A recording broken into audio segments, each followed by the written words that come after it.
Bonjour à toutes et à tous et bienvenue à ce nouveau Good Morning Market. Nous sommes le jeudi 24 septembre 2020. Hier, nous avons assisté à un repli de Wall Street, des indices américains qui ont terminé mercredi dernier en territoire négatif avec le Dow Jones en repli d'1,9%. Le S&P 500, quant à lui, a perdu 2,4% et le Nasdaq a plongé de 3%. Alors, les big tech, cette fois-ci, ont envoyé Wall Street en territoire négatif. Nous avons des actions Amazon et Netflix qui ont chuté respectivement de 4,1% et 4,2%.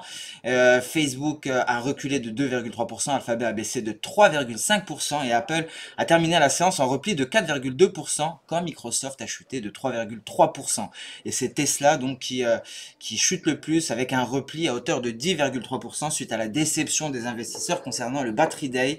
Un Battery Day normalement qui est synonyme de nouvelles encourageantes pour la société, de nouvelles avancées. Cette fois-ci, le PDG Elon Musk a annoncé donc qu'il lui faudrait à peu près 3 ans pour mettre en place une batterie moins coûteuse, ce qui a donc entraîné une déception des investisseurs et a abouti donc à ce repli de la valeur Tesla. Tesla donc qui a perdu 10,3% hier. Et donc cette aversion pour le risque s'est prolongée lors de la session asiatique avec au Japon, le Nikkei qui s'est replié de 0,9%. En Corée, à présent, le Kospi coréen s'est replié de 1,77% et le Hang Seng chinois a chuté de 1,88%. En Australie, à présent, le S&P ASX 200 s'est replié de 1,19%. Et en Europe, on peut le constater, les indices européens font une tentative de rebond actuellement avec le DAX aux portes des 12 600 points en route afin de tester sa Tenkan. Le CAC 40, quant à lui, est aux alentours des 4 780 et se dirige tout droit vers les 4 800 points. Alors aux États-Unis à présent, selon Rosengren de la Réserve fédérale américaine, la pandémie devrait s'aggraver cet automne et cet hiver, ce qui devrait entraîner une baisse de l'activité économique et un resserrement du crédit vers la fin de l'année si les banques sont mises sous pression par les prêts immobiliers commerciaux. Et à noter également CNN qui rapporte que le Congrès américain n'adoptera pas de nouvelles mesures de relance contre le coronavirus avant l'élection présidentielle. Et d'ailleurs, concernant le coronavirus, Johnson & Johnson qui commence une vaste étude sur son vaccin monodose Covid-19 qui sera testé sur des sites à travers le monde. Et donc à noter d'ailleurs hier ce repli pour la 6e séance consécutive des cours de l'argent aux alentours des 22 dollars. Bien entendu, nous allons l'aborder dans le détail, mais avant cela, nous allons nous intéresser au calendrier économique du jour. Un calendrier économique qui est plutôt chargé aujourd'hui avec dans une minute, il est 9h59, nous allons prendre connaissance de l'indice IFO allemand sur le climat des affaires. Donc c'est très exactement à 10h du matin, donc ça devrait être incessamment sous peu. Nous prendrons également connaissance, à noter la décision sur les taux d'intérêt de la BNS. Je vais pour cela ajouter la Suisse. C'est la raison pour laquelle on ne... Voilà, donc décision sur les taux de la BNS. Et nous aurons cet après-midi les chiffres des ventes de logements neufs et les données sur les demandes hebdomadaires d'allocation chômage. Donc une séance qui devrait être chargée car il n'y aura pas que des données, il y aura également nombreux discours, notamment des discours de membres de la Réserve fédérale américaine l'après-midi. Il y aura le témoignage de Jérôme Powell à 16h, dans le même temps le témoignage du secrétaire au Trésor Stephen Mnuchin, et donc nous allons terminer par un discours d'Evans, un discours de Williams. Mais avant cela à 16h, le discours du gouverneur de la BOE. Donc voilà pour le calendrier économique, un calendrier économique chargé.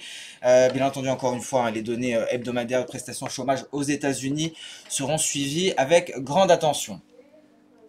Alors nous allons passer sans plus tarder sur le compartiment action. Nous allons donc débuter comme à notre habitude par les indices. Alors nous allons débuter par le DAX. Le DAX ici qui était allé chercher le bas de son nuage en données journalières. Le DAX qui s'affiche en rebond. Et quel rebond? Un rebond conséquent. Alors effectivement le DAX était sur le point de nous donner un signal de vente, un signal baissier en s'affranchissant de son nuage, en sortant par le bas. Alors il n'en est rien, le DAX rebondit. Alors on va repasser sur ce fameux graphique qui nous permet d'avoir une vision intraday et une vision journalière. Donc un graphique sur le DAX, donc en données H4, on y ajoute ce fameux nuage journalier, ce qui nous permet d'avoir un petit peu plus de précision.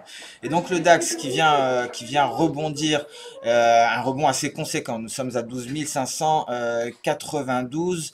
Et donc cela vient nous éloigner de la SSB qui nous aurait fourni un signal de vente à 12 450 points. Donc est-ce que le DAX va parvenir encore une fois d'aller aller chercher les 12 800 points? Cela va dépendre fortement du sentiment de marché. En tout cas pour l'heure, le DAX progresse en territoire nettement positif et une belle progression, hein, car il est passé de 12 455 points à 12 592. Donc l'attente, hein, est à privilégier pour le moment, tant que nous sommes à l'intérieur de ce nuage journalier. Et bien entendu, une clôture en H4 en dessous de la SSB à 12 446 serait un signal de vente qui nous permettrait d'aller chercher les 12 150 points. Les 12 150 qui correspondent plus ou moins au plus bas du mois de juillet. Donc ce serait l'objectif en cas donc d'aversion au risque au cours de cette séance. Sinon, donc en cas de poursuite en territoire positif, le DAX pourrait tenter d'aller tester à nouveau la borne inférieure de son biseau ascendant. Donc c'est justement cette sortie par le bas qui nous a permis d'aller tester le bas de notre nuage journalier. Donc voilà pour le DAX. Nous allons passer à présent au CAC 40. Le CAC 40 qui se hisse à nouveau au-dessus des 4750 points avec pour objectif peut-être sa Tenkan, un CAC 40 qui va tenter d'aller chercher le seuil psychologique des 4800 points. Alors pour le moment, hein, ce fameux support qui a contenu la baisse du CAC 40 hein, n'est autre que le plus bas du mois de juillet. Et si ce support cède, on pourrait aller chercher les 4680 points, ça correspond hein, tout simplement à ce creux, un creux qui a été atteint ici le 15 juin, donc ce sont les plus bas du mois de juin. Donc après, si on franchit les plus bas du mois de juillet, ce serait pour aller chercher concrètement les plus bas du mois de juin sur le CAC 40. Alors nous allons passer à présent sur les indices américains. On va débuter par le Nasdaq. Le Nasdaq qui a échoué dans le franchissement de cette projection V et qui s'est replié par la suite. Donc cela bien entendu met en évidence ce sell-off des valeurs technologiques que nous avons assisté hier. Et donc nouveau test hein, de cette oblique qui finalement a été testé à maintes reprises. Je vous le rappelle au début, nous l'avions assimilé à la ligne de coup d'une épaule tête-épaule inversée. Une épaule tête-épaule inversée qui a été complètement invalidée. Par la suite, nous avions émis l'hypothèse d'un double creux, d'un triple creux, mais finalement toutes ces figures n'ont pas été activées et nous sommes de retour sur cette oblique avec ce niveau qui fait office de résistance, les 10 812 points. En cas de franchissement de celui-ci, ce serait pour aller chercher les 10 920 points. Alors si on n'y parvient pas, on pourrait donc envisager une poursuite du repli pour un nouveau test ici de cette oblique baissière pour le Nasdaq. Nous allons passer à présent sur le Dow Jones qui également est repassé en dessous lui de son oblique baissière, qui tente ici hein, de sauvegarder sa Tenkan, les 26 637.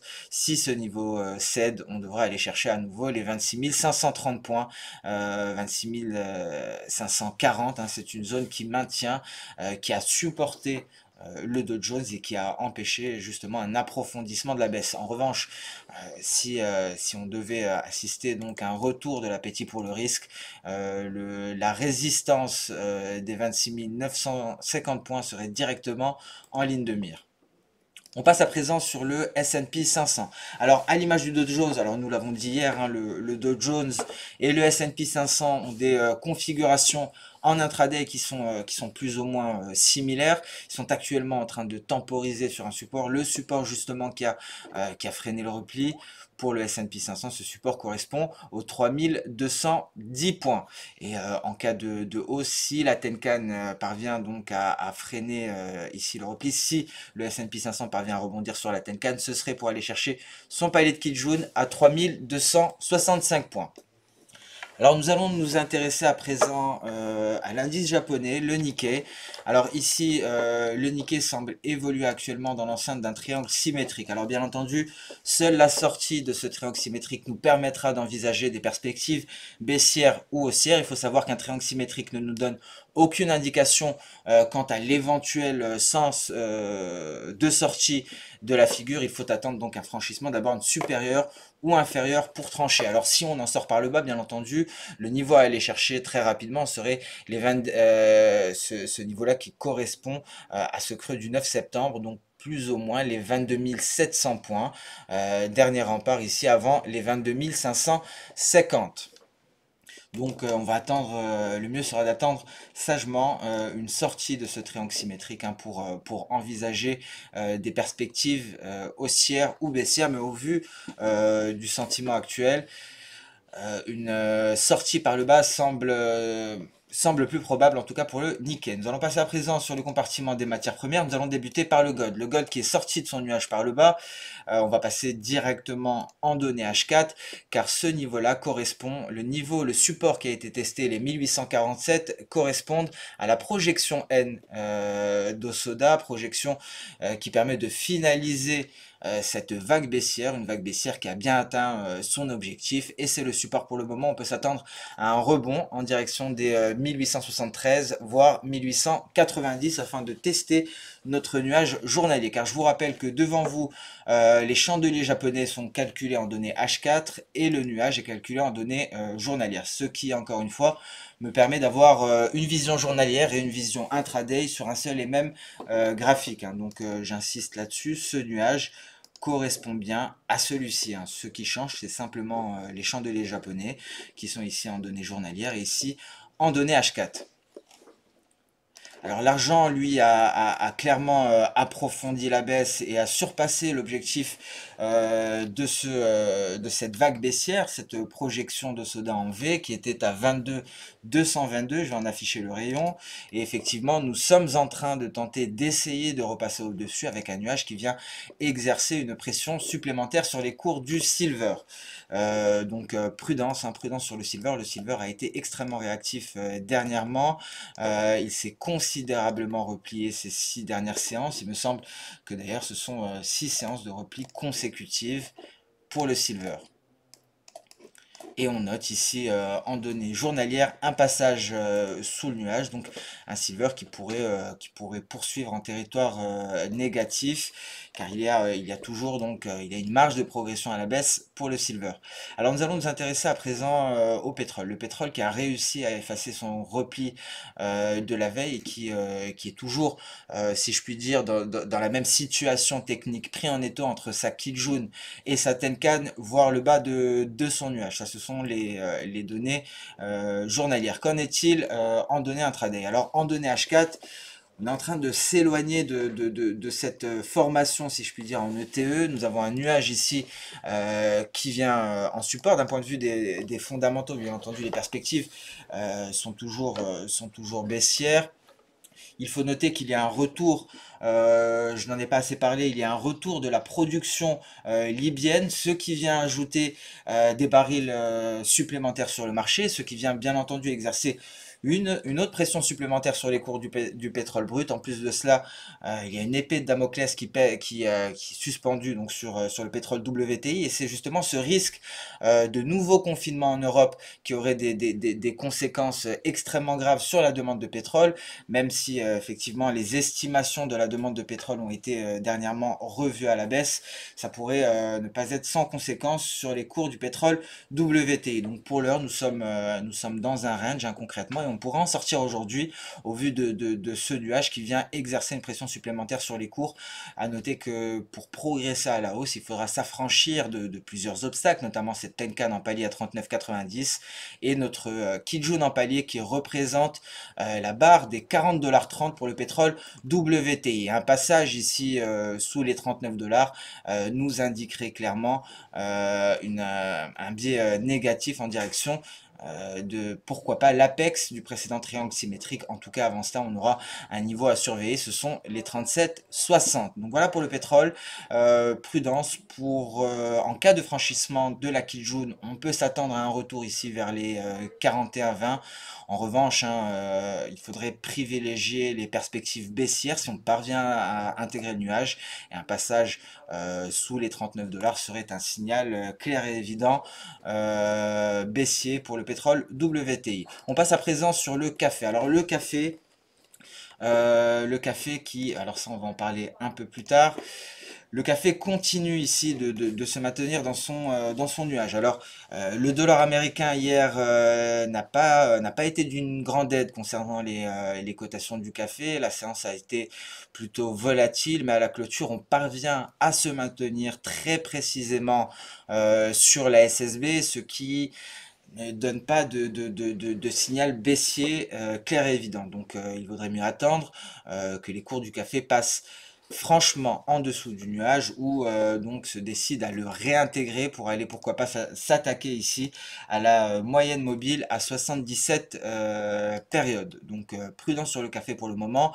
La force du billet vert a entraîné les cours du café en territoire négatif. Il y a également une surabondance de l'offre au Brésil qui est venue faire craindre une offre supplémentaire, mais prudence également car il y a un autre élément à ajouter à cela.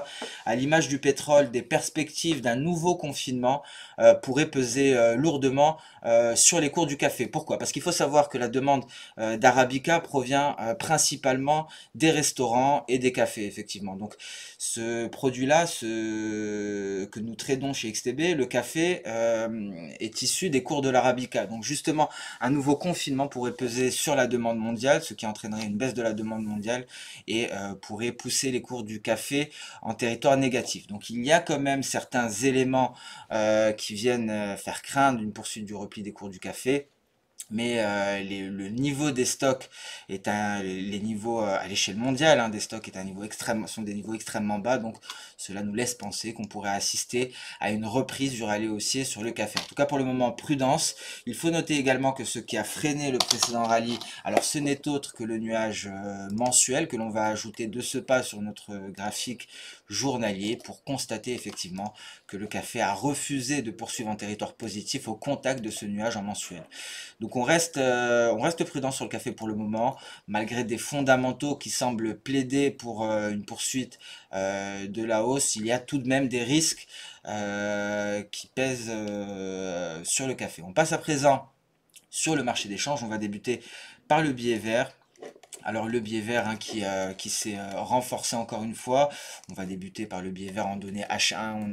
On s'est affranchi de cette résistance, les 94 290. Donc le biais vert semble continue donc dans sa lancée, ce qui a entraîné bien entendu certaines pertes de devises en territoire négatif, ce qui a entraîné certaines matières premières également en territoire négatif, et donc ce qui n'a pas donc permis au café de retrouver des couleurs.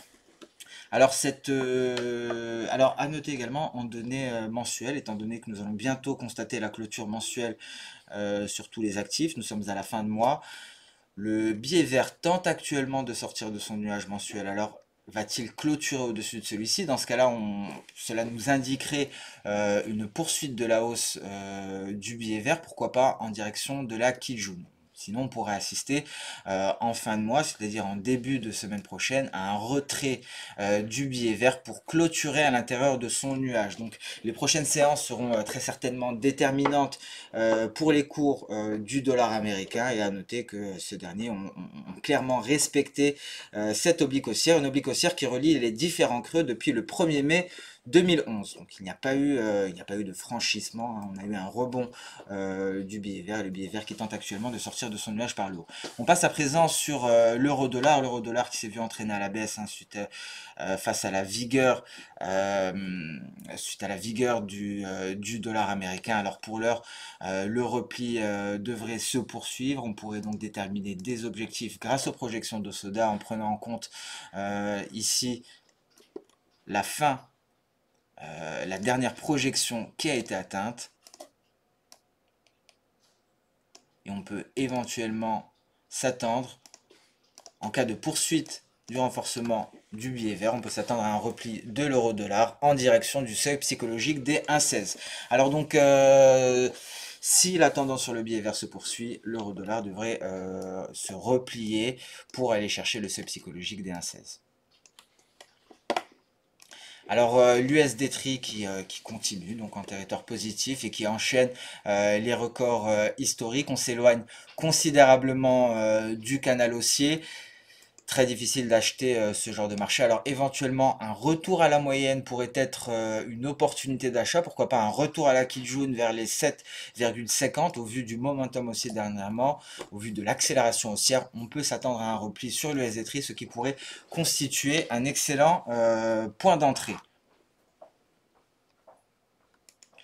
Et donc ici le GBPN qui a tenté hier de s'affranchir de son nuage, et cette zone que l'on avait mis en jaune qui était précédemment support et qui est devenue résistance, donc une inversion de polarité a freiné la progression du GBPN, le GBPN qui allait réintégrer son nuage pour aller chercher justement cette moyenne mobile, la moyenne mobile courte à 50 périodes, c'est donc celle qui colle le plus au cours, et nous sommes actuellement relativement neutres. Il faudra attendre une sortie du nuage, éventuellement un franchissement à la baisse des 133.700 pour envisager des perspectives baissières. En revanche, une sortie par le haut nous permettrait d'aller tester à nouveau notre niveau de résistance sur le GBPN.